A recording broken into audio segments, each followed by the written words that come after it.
Magandang araw, welcome sa channel na ito. Ngayon, ibahagi ko sa inyo ang aking kaalaman sa karunungang lihim. Narito, orasyon sa matris. At kung bago ka pa lamang sa channel na ito, huwag kalimutan mag-subscribe and click the bell icon para laging update sa mga bagong video na ina-upload ko. Maraming salamat.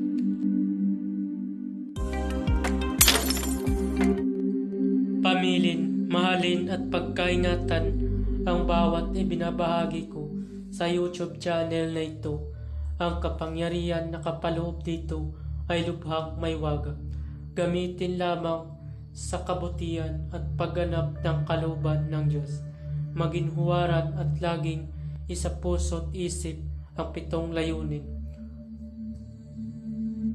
Una, isabuhay ang 4 na gintong simulain, makadiyos, makabayan at makatao, makakalikasan. Pangalawa, isagawa ang pag-ibig sa Diyos, pananampalataya at pag-asa sa pamamagitan ng tiyaga. Pangatlo, isakatuparan ang kabutihan, katuwiran, kalinisan, katotohanan, kadalisayan, kaliwanagan, at kababaan ng kalooban. Pang-apat, ipalaganap ang pagkakaisa, pagmamahalan, pagtulong sa kapwa, pagmimisyon, paglilinis ng sarili at pagbabago na paunlad.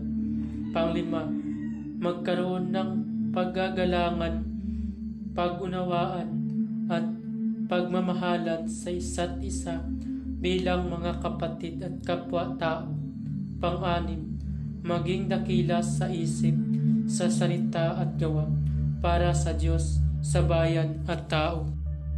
Pang-7, ipagpatibay ang kautusan ng Diyos, tumulong sa pagpapaunlad ng katauhan ng bawat kasapi ng samahan, at tumupad sa hadikain ng Diyos sa tao.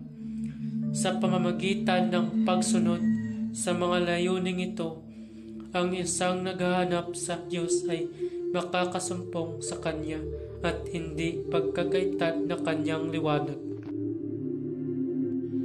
Pamamaraan, magtirik ng 3 kandilang puti at magdasal ng 3 Ama Namin, 3 Aba Ginong Maria, 3 luwalhati at 3 sumasampalataya. Pagkatapos magdasal ay isunod ang orasyon. Pagkatapos usalin ng orasyon ng 3 beses sa isip ay iihip sa tubig na ipainom. Narito ang orasyon. Hesus Kristo et Amini iam Pater me. Hesus Kristo et Amini iam Pater me. Hesus Kristo et Amini iam Pater me. Usalin yan ng 3 beses at iihip sa tubig o sa gamot na ipainom. Maraming salamat. Babala, ang lahat ng orasyon na aking ibinabahagi dito ay lubhang makapangyarihan. Gamitin lamang sa mabuti. Kung sino man ang gumamit sa masama ay mayroong bad karma. Maaari maghirap habang buhay hanggang kamatayan. Maraming salamat po. At kung bago ka pa lamang napadpad sa channel na ito, huwag kalimutan mag-subscribe and click the bell icon para laging update sa mga bagong video. Maraming salamat.